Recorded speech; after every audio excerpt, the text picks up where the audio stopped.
This news update is brought to you by Grab somebody and tell them hello. Your happiness will be connect to flow. Smile and cheer because that is we flow.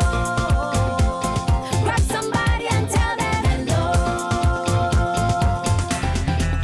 With your hands in the air, hands in the air, hands in the air, hands in the air. This is how we flow, yeah. Grab somebody and tell them this is how we flow.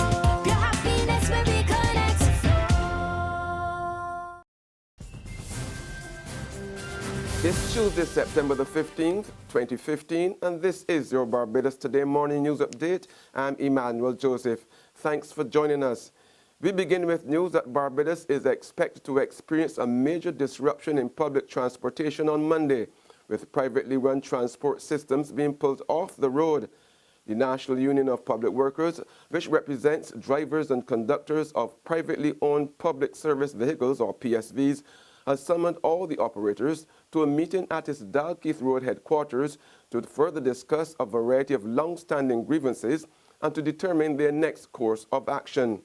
NUPW Industry Relations Officer Roger Gibson told Barbados Today the concerns included the imposition of exorbitant magistrate court fees for wearing slippers in contravention of the road traffic regulations, loss of business because PSVs could no longer use Baxter's Road and through the street for the inbound or outbound journeys to and from the Lower Green bus terminal, and the continual issuing of permits on routes which are already saturated with ZRs and minibuses. The union, which is spearheading the industrial action, is being backed by the two other major representatives groups, the Alliance of Owners of Public Transport and the Association of Public Transport Operators. Now, meanwhile, the chairman of the Alliance of Owners of Public Transport, Roy Raphael, says enough is enough. The guys are prepared to protest as long as it's necessary, even if they go and come off the road each time to drive home their point. We want to meet with the Attorney General. I believe that we have asked NUPW to send a letter to the Attorney General so we can sit down and speak to the whole issue of discretion used by the magistrates and so on, right? To see if we can have those matters resolved. But guys are afraid to go before magistrate manager for some reason or the next, right? We got guys that have to pay $800 for wearing a pair of slippers. One girl had to pay $900 for one excess passenger, and you can go on and on.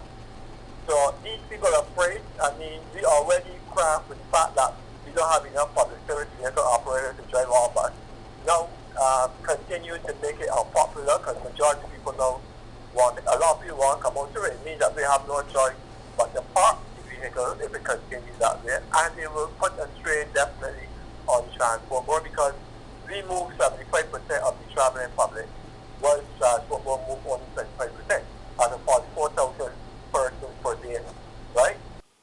In other news now, Prime Minister Freundel Stuart has assured Barbadians that government intends to confront the worrying problem of child abuse head-on and would no longer allow the situation to continue. In an address Sunday night to the St. James South constituency branch of his ruling Democratic Labour Party, Stuart disclosed that the matter had engaged much of the attention of Cabinet last Thursday and that the Minister of Social Care, Steve Blackett, is to get back to Cabinet this Thursday with information it has requested.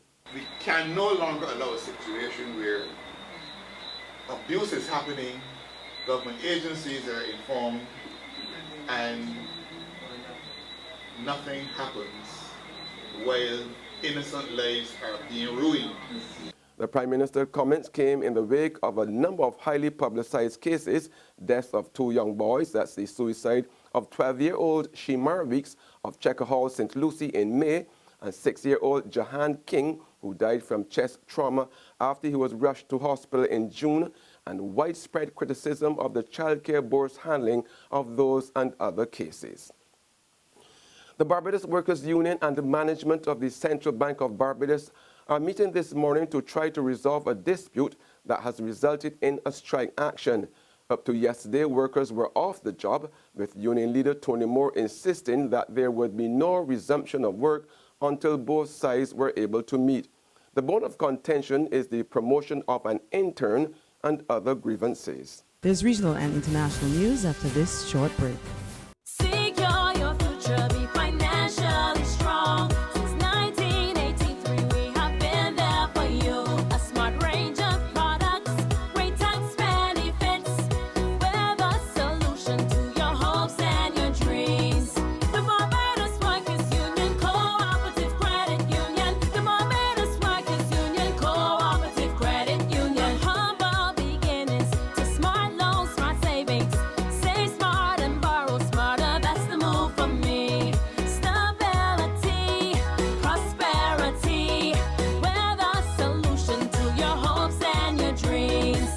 The Barbados Workers Union Cooperative Credit Union. The Barbados Workers Union Cooperative Credit Union.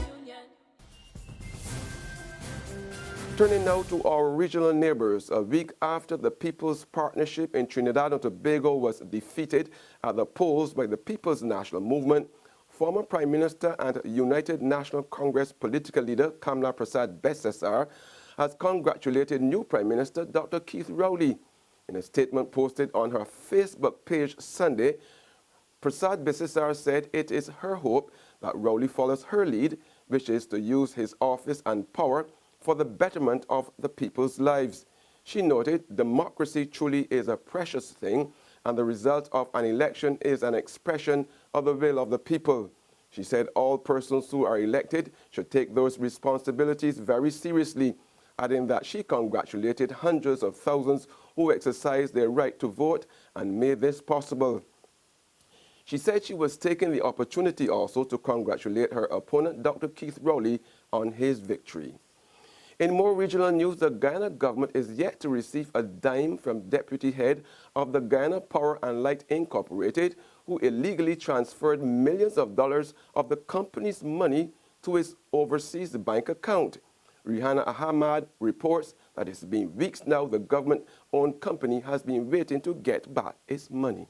Ryan was sent on leave more than 6 weeks ago, after auditors found that he gave himself a back pay of $27.8 million. He has since promised to repay the money. And even though the deputy CEO of the Power and Light Company is believed to be out of the country, the government is not at all worried. I believe the absence or presence of a person does not prevent an investigation from continuing. Government will, of course, seek the advice of the DPP's chambers and leave the matter there to be dealt with. We're not in the business of going after people. Ryan had alleged that the payments to himself were authorized by member of the GPL Board of Directors, Carville Duncan. Duncan is at present facing allegations for paying himself $900,000. From all indications, though, the government spokesman seems to have some amount of confidence that Ash Ryan will repay the monies he took. On the international scene, EU interior ministers meeting in Brussels have agreed in principle to relocate 120,000 asylum seekers around the 28-nation bloc. However, there was no agreement on a plan for mandatory quotas, which some states are strongly opposed to.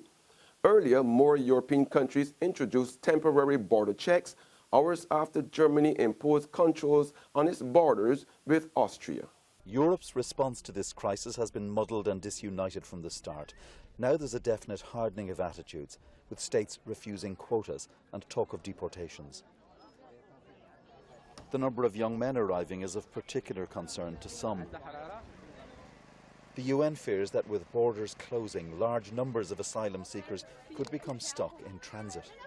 They could be stuck in one country or another. And these are, you see the profile over here, Syrians, Afghans, Iraqis, majority of them, and they need to have access to a proper asylum system.